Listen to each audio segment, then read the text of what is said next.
It is Gluttony Unplugged with Scott Romine. We got Shawn Maves here. Just recently, actually 7 years ago, of course, Hellwig was inducted in the Hall of Fame, and he had made amends with McMahon, Jake the Snake, and Hogan on the same weekend. And how tragic, 3 days later, he passed away. Do you remember that? Isn't that something? I mean, isn't that just... He makes the Hall of Fame, and he's dead less than a week later. Yeah, it's no question. He walks out of Phoenix hotel room, dies of a heart attack. You know what? To me, it just reminds us, tomorrow's too late to say you're sorry. One thing I really like about Jim is he made amends. He went around that Hall of Fame weekend. He apologized to a lot of guys. You know, it just reminds us, today's the day to forgive. I talk about this on Facebook. God has forgiven us. We should forgive others also. He's commanded us to do that. Tomorrow could be too late. Well, the hard thing is the right thing to do. Yeah, that's right. He brought his kids out there when he got inducted, didn't he? Yeah, it's just, it's kind of heartbreaking. So it was almost like a Hollywood script. He actually talked about mortality on Monday Night Raw. This is like just hours before he passed away.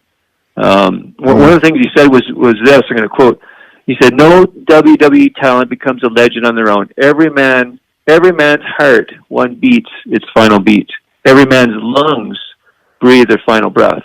And man, how ironic, how tragic and ironic. And he's only he passed away just hours after he said that. 54 years old. He was young. A lot of these guys are passing. Some of these guys are passing.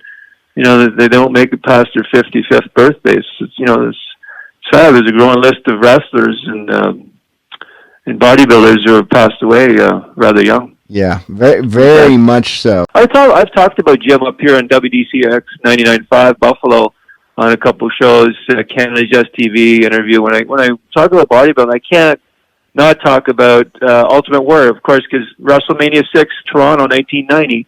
He won the belt, but he was one of the most energetic wrestlers.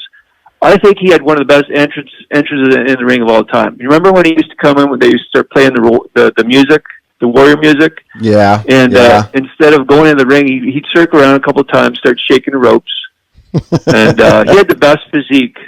Physique. Could have been a competitive bodybuilder. No question he could have been a pro bodybuilder. Yeah, he won. He actually won a title, Mr. Georgia, in '84. But everything about Warrior made him stand out. He had the rock star hair, arm tassels. He had the physique. And he was strong. One of my Facebook friends told me he had no trouble picking up 315 off the ground, 3 plates on each side, Olympic bar, and putting it over his head. He could military press 315 for reps. And of course, in 1990, he gorilla pressed Hogan in WrestleMania 6. And in '89, he slammed Andre. So the guy was strong.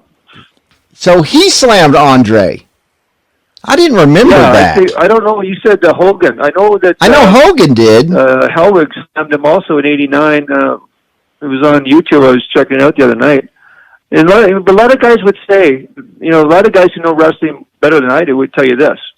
His wrestling skills were actually subpar.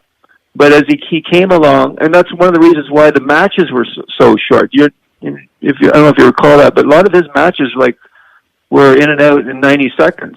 And some guys say that was to hide some of the subpar wrestling skills. I didn't see anything when I was watching the stuff. I just enjoyed watching the excitement and the music and the physicality. It was great. His promos were a little bit out there. I mean, half the time he actually didn't really know what he's saying. With Macho Man, you could make some sense. With Warrior, most guys would be saying something like, "I'm going to train hard and win." Warrior would say something like this. "I'm going to take the chosen horse of destiny through parts unknown in the desert with no rain, and relentless sun followed by 8 nights of darkness and evil to deliver the ultimate match of combat ever seen in the history of warriors under victory," leaving everybody wondering, what did he just say? Else. Do you remember the interview with Arsenio Hall in 1990? Yeah, I do. And what's unique about the Ultimate Warrior is he was kind of like Paul Rubens. Paul Rubens was Pee Wee Herman, but he wanted the public to think Pee Wee Herman was a real character. So he didn't break character in front of anybody. And Ultimate Warrior was kind of like that. You never saw an interview where he was not Ultimate Warrior. even on the Arsenio Hall show. Yeah, that's so true. Yeah, with Arsenio, I remember he runs out in full gear, runs in the studio with face paint tassels and everything. And instead of shaking the guy's hand, he starts throwing couches around. Well, yeah, well, why not? Yeah, but he stayed in character the entire time. I mean, the fans want Ultimate Warrior, not, the guy that plays Ultimate Warrior, and that's what he would give them.